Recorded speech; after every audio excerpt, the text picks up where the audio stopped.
Hi guys, it's me again, Mikey Connect, and welcome back to my channel.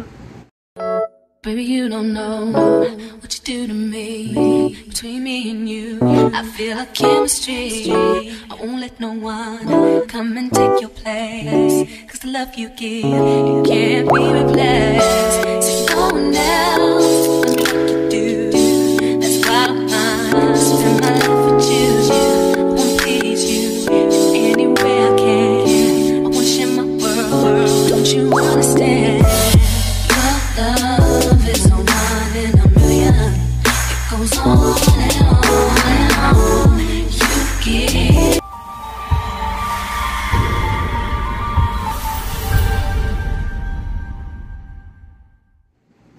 For today's video, ayan, so, ang tagal ko na pong hindi ginagawa to. So, another luto serye ni Mikey. Ayan. And since maulan, and wala akong magawa dito sa bahay, so, magluluto na lang ako. Actually, nakita ko lang to sa feeds ko sa Facebook, na pwede pala to, nakikita niyo naman sa title sa baba, ginataang sardinas. Okay?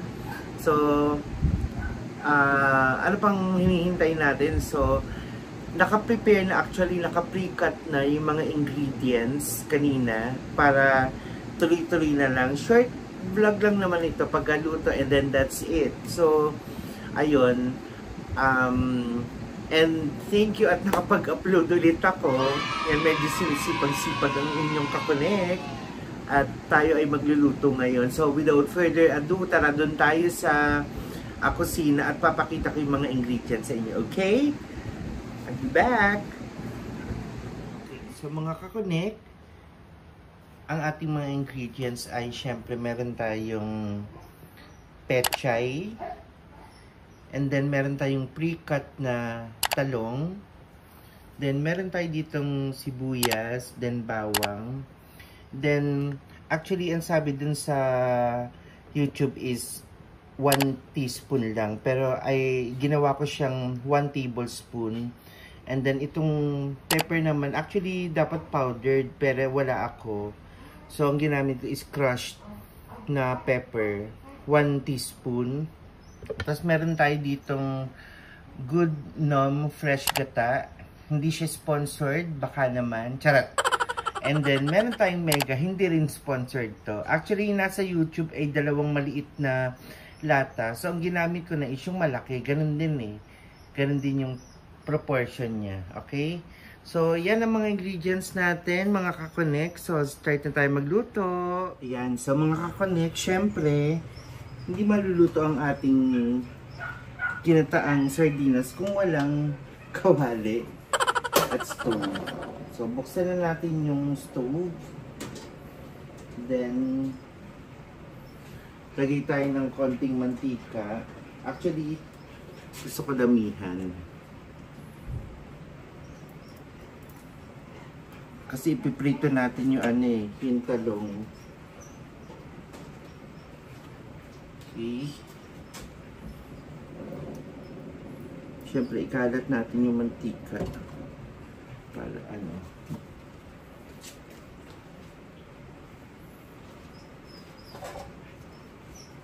Then, prito na natin yung talong. Ilalagay naman natin siyang paganyan.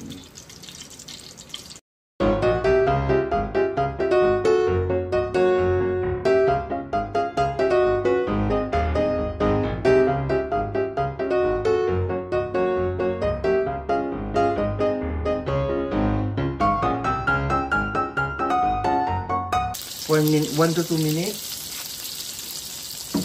Yan. So, takpan muna natin. A few minutes later. Ayan. So, pwede na natin baliktarin. Ayan. Kapag ganyan na yung color niya, huwag naman isunog. Ginamitan ko na ng kutsara. Mahirapan ako eh.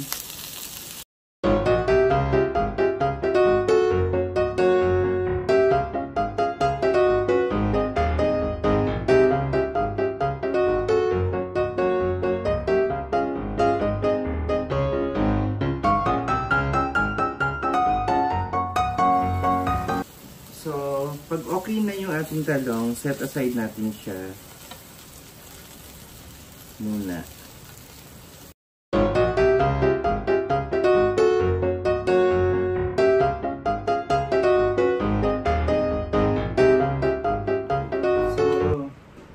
Naglagay na ako ulit ng mantika kasi magigisa na tayo.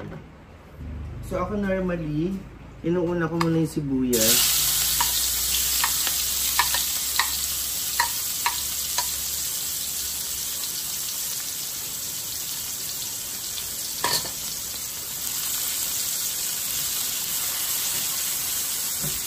Siyempre mga kakunik, gamit kayo ng pot holder para hindi kayo mapasok.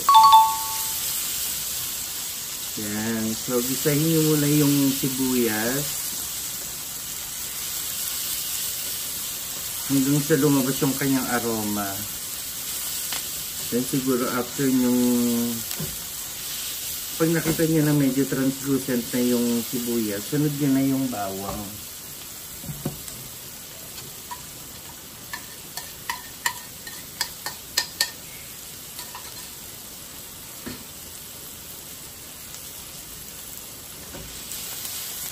Yan, ang bango.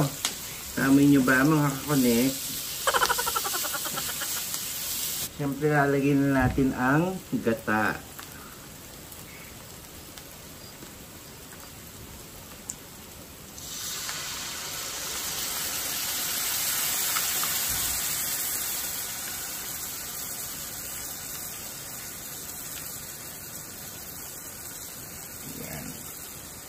Ang ating megastar na si Sharon Cuneta.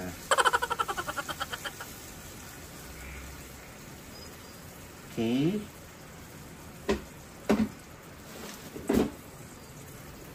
Siyempre, haluin natin. Actually, optional. Pwede nyo lagyan ng sili na haba o yung siling green. Pwede rin kayo maglagay ng siling labuyo kasi yung napanood ko eh. Pero since wala ako noon dito sa bahay at nakalimutan kong bumili, ito na lang yung ginamit ko. Pwede rin kayo maglagay ng luya pala. Siguro pampatanggal ng lansa. Pero since wala ako, hindi ako nakabili, yan na lang, sardinas gata. Hintayin natin siyang kumulo. Siguro, stay natin siya. Hintayin natin kumulo. Takpan muna natin.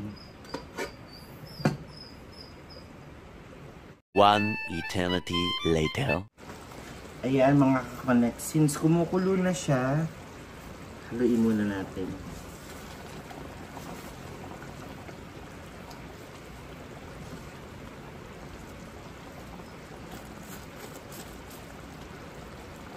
Hinaan na natin yung apoy. Lagyan na natin yung patis, tsaka yung paminta.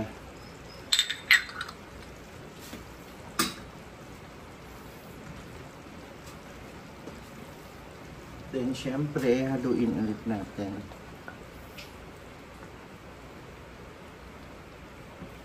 Para ma-distribute yung patis.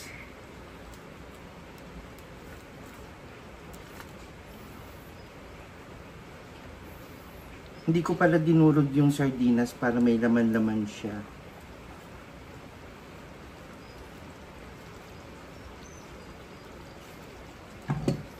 Then, lagyan na natin yung pechay.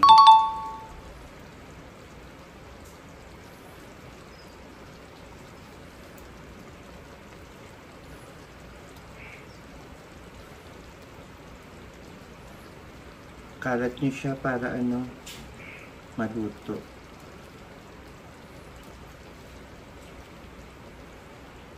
Then, siyempre lagyan na natin yung talong.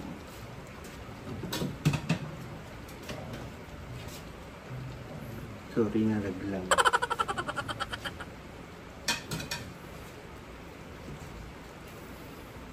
Tapos ilubog nyo siya. Siyempre para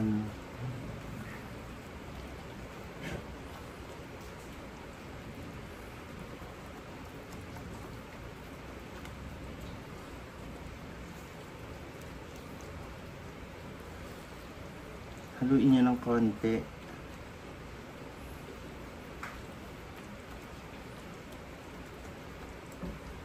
Yan. So, isimmer natin siya for 3 minutes lang. Para hindi ma-overcook yung gulay. 75 years later. Ayan. So, I think done na yung niluluto natin. Haluin ulit natin for the last time. Yan na. So, magpi-plating na tayo. Tingnan natin siya sa ating plato.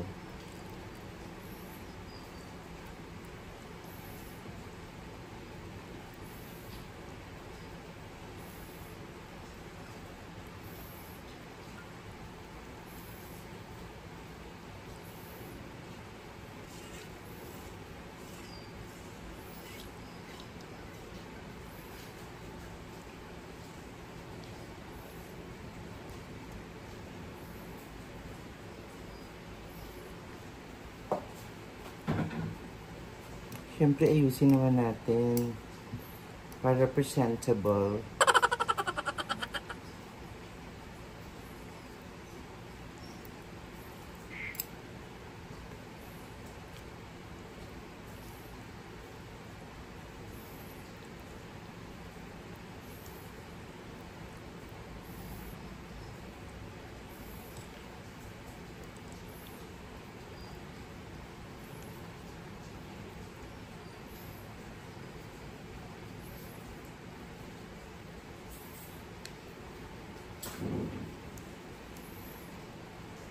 Linisin natin yung gilid.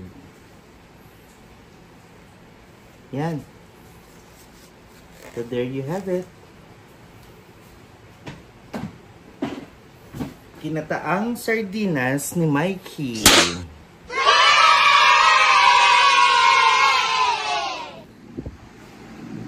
I'm back mga ka-connect. So ayun. So nakita nyo kung paano ko niluto yung kinataang sardinas. Simple, healthy, and mura. Pinaka-importante sa lahat, mura. Ayan. So, sana nag-enjoy kayo at sana may natutunan kayong bagong recipe ngayong araw na ito. And pwede nyo rin gawin to, especially kapag critical wallet day na. Ayan. Pero healthy. Yun ang importante sa lahat. Healthy. So, iwas-iwas muna sa sa karne, sa mga taba-taba. Ayan, kaya mag-sardines muna tayo. So, I hope you enjoy this video and sana may natutunan nga kayo na bagong putahe na pwede nyong iserve sa inyong mga mahal sa buhay. Okay? So, if you like this video, please give it a thumbs up. Share this video and click the subscribe button below and the bell icon next to it and click also that you will be updated on my next video. Hanggang sa muli mga ka-connect, I love you all. Bye-bye!